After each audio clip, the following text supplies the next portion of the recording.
Paul Z shows Europe as it really is. Bonjour et bienvenue dans le podcast Pulsi, qui donne la parole à une nouvelle génération engagée sur les grands enjeux contemporains. Je m'appelle Zeynep Sitil, je suis étudiante en master de géopolitique de la culture et membre de l'équipe éditoriale de Pulsi, une plateforme portée par des jeunes, pensée pour une jeunesse curieuse, critique et ouverte sur le monde.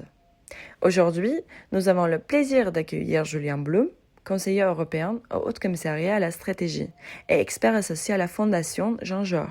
Bonjour Julien. Aujourd'hui, on va parler d'un sujet qui est déjà partout dans nos vies et qui va continuer à transformer notre avenir. C'est bien l'intelligence artificielle. Alors, je vais te poser quelques questions à ce sujet. À l'école, dans le travail, sur les réseaux sociaux ou même dans les créations, ces technologies prennent une place de plus en plus importante. Alors la question maintenant, c'est de savoir ce que cela signifie concrètement pour la jeunesse européenne. Quelles opportunités l'intelligence artificielle peut-elle offrir aux jeunes, ou bien quels défis pose-t-elle en matière d'inégalité, d'emploi ou d'éthique? Et comment s'y préparer dès aujourd'hui pour faire face à ces défis? Alors, pour commencer, Julien, selon toi, quel rôle l'intelligence artificielle va-t-elle jouer pour les jeunes en Europe dans les années à venir? Je te laisse la parole. Alors, je pense que la question, elle est vaste, et parce qu'on est au tout début des effets de l'intelligence artificielle. Et comme toute nouvelle technologie, ça peut avoir des effets très bénéfiques comme des effets très négatifs. Et donc là, comme on est au début, ça peut soit aller dans un sens, soit dans un autre. Et ça dépend je dirais, de trois choses. D'abord, c'est des outils eux-mêmes qu'on utilise.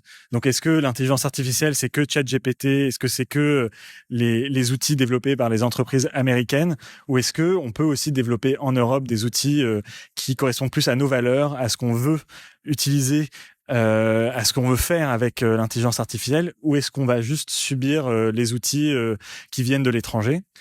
La deuxième chose, c'est est-ce que on va pouvoir éduquer la jeunesse pour savoir bien s'en servir, parce qu'on voit aujourd'hui que ça a des effets très différents. Je pense que ça peut avoir des effets très utiles pour aider des gens à apprendre, à faire des choses qu'ils n'auraient pas pu faire avant, lancer des entreprises, écrire des livres, être artiste, produire des choses. Ou est-ce que ça va plutôt nous rendre dépendants? Et ça, c'est au niveau de l'éducation qu'il faut agir, parce que il faut que les gens très tôt sachent reconnaître une vidéo générée par intelligence artificielle contre une vidéo qui a été vraiment tournée dans le vrai monde. Et donc, il faut que les gens puissent s'approprier, et surtout les jeunes puissent s'approprier ces outils-là.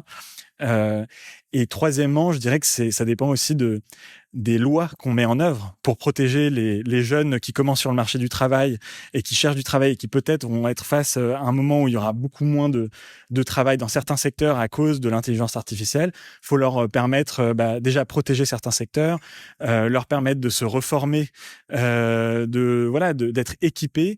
Et donc, je pense que c'est ces trois choses-là qui vont déterminer si ça va être une bonne ou une mauvaise chose dans l'avenir pour les jeunes européens.